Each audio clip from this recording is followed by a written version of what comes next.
अल्लाह जिनको अपने काम के लिए चुन लेता है, इम्तिहान भी उनका ज़बरदस्त लेता है। मंजिल पर पहुंचे भटक कर ही सही, गुमराह तो वो है जो घर से निकले ही नहीं। अस्सलामु अलैकुम दोस्तों, मैं हूं अतौर रहमान और आप देख रहे हैं मोटिवेशन लव चैनल। दोस्तों, आज मैं मौलाना तारिक जमील साहब की ज़िंदगी, इब्तिदाई हालात और मजहबी खिदमत के बारे में बात करूँगा। दोस्तों, मौलाना तारिक जमील साहब जो कि पाकिस्तानी आलिम दीन, मजहबी स्कॉलर, इस्लामिक राइटर और तबलीगी जमात के रुकन हैं। दोस्तों, मौलाना तारिक जमील साहब 1 अक्टूबर 1953 ईस्वी को पंजाब के शहर तलंबा में पैदा हुए, जो कि मियाँ चन्नू के करीब वाक़े है। दोस्तों, मौलाना तारिक जमील साहब ने इब्तिदाई तालीम central model school of Lahore में हासिल की और आगे पढ़ने के लिए government college university of Lahore में भी ज़ेर तालीम रह चुके हैं। दोस्तों, मौलाना तारिक जमील साहब ने government college university of Lahore में प्री मेडिकल करने के बाद किंग एडवर्ड मेडिकल कॉलेज में दाखिला लिया, क्योंकि उनके वालिद साहब को एक डॉक्टर बनाना चाहते थे। लेकिन यहाँ आकर इनके दिल में मजहबी तालीम हासिल करने का शौक पैदा हुआ, जिसकी वजह से उन्होंने MBBS के बगैर किंग एडवर्ड को खुदा हाफिज के दिया। दोस्तों, इसकी वजह इनका दौरान तालीम तबलीगी जमात से मुतारिफ होना था, जिससे वो बहुत मुतासिर थे। दोस्तों, मौलाना साहब फरमाते हैं कि एक दिन वो अपने हॉस्टल में सोए हुए थे कि अजीजुल्लाह नामी एक दोस्त ने आकर उनको जगाया और अपने साथ चलने के लिए कहा।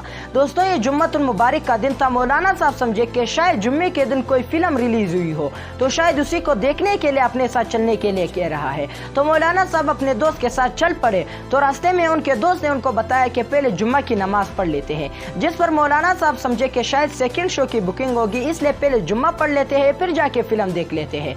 तो मौलाना साहब ने अपने दोस्त के साथ जुम्मे की नमाज अदा की। तो बाद में उनके दोस्त ने उनको बताया कि आप तबलीगी जमात के साथ जाना है, जिस पर मौलाना साहब ने इनकार कर दिया कि मैंने नहीं जाना, लेकिन आपके दोस्त आपको जबरदस्ती ले गए।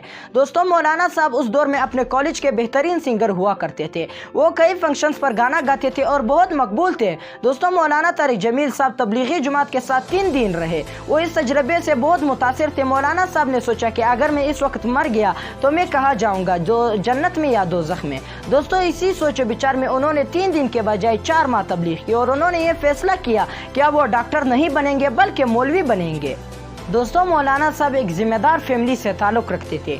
जब उनके वालिदैन को यह पता चला कि अब वो डॉक्टर नहीं बनेंगे बल्कि मौलवी बनेंगे, तो उनके ख़ानदान वालों की तरफ से मौलाना साहब को बहुत सी गालियाँ सुननी पड़ी, क्योंकि मौलाना साहब के देहात में इमाम मस्जिद की तनख्वाह नहीं होती थी, जिस पर वो इमाम मस्जिद मगरिब की नमाज के बाद बर्तन उठाकर गाँव का चक्कर लगाता था और खाना लेता था, जिस पर वो और इसके बाल बच्चे गुजारा करते थे। तो मौलाना साहब के ख़ानदान वाले मौलाना साहब को उसी इमाम मस्जिद की मिसाल देते थे कि तुम्हारा भी यही अंजाम होगा, कोई तुम्हारी इज्जत नहीं करेगा। मौलाना साहब को ये 6 से 7 माह तक बर्दाश्त करना पड़ा, लेकिन मौलाना साहब ने सब्र किया और 23 नवंबर 1972 ईस्वी को हफ्ते का दिन था कि मौलाना साहब नाश्ता कर रहे थे कि इतने में उनके वालिद मोहतरम घर के दरवाजे से दाखिल हुए। जब मौलाना साहब को देखा तो शदीद गुस्से में आकर उनसे कहने लगे कि अगर तुम्हें मौलवी बनना है तो मेरे घर से निकल जाओ। दोस्तों, मौलाना तारिक जमील साहब ने रंजीदा होकर बिस्तर उठाया और रायवंड चले गए, जहाँ उन्होंने जामिया अरबिया रायवंड से मजहबी तालीम हासिल की, जिसमें उन्होंने कुरान और हदीस का तसव्वुफ, शरीयत और इस्लामी तालीम हासिल की। दोस्तों, मौलाना साहब को ये कदम उठाने से उनके ख़ानदान वालों की तरफ से बहुत सी कड़वे बातें सुननी पड़ी, लेकिन उनको इन बातों की बिल्कुल परवाह ही नहीं थी, क्योंकि उनका दिल अल्लाह और इसके रसूल पाक सल्लल्लाहु अलैहि वसल्लम की तरफ राग़िब हो चुका था। अल्लाह ने उनको अपने काम के लिए चुन लिया था। और दोस्तों, मौलाना साहब को मौलवी होने की वजह से कोई उनको शादी के लिए रिश्ता नहीं देता था, लेकिन इत्तेफाक से जब वो मस्जिद में खुतबा दे रहे थे तो एक औरत ने सरगोशी की कि मौलाना साहब की शादी हो चुकी है या नहीं। तो इत्तेफाक से उस औरत के करीब मौलाना साहब की बहन बेटी थी और उसने जवाब दिया कि मौलाना साहब को तो कोई रिश्ता देता ही नहीं, जिस पर उसी औरत ने उसी वक्त मौलाना साहब को अपना दामाद बनाने का फैसला किया और मौलाना साहब की शादी हो गई।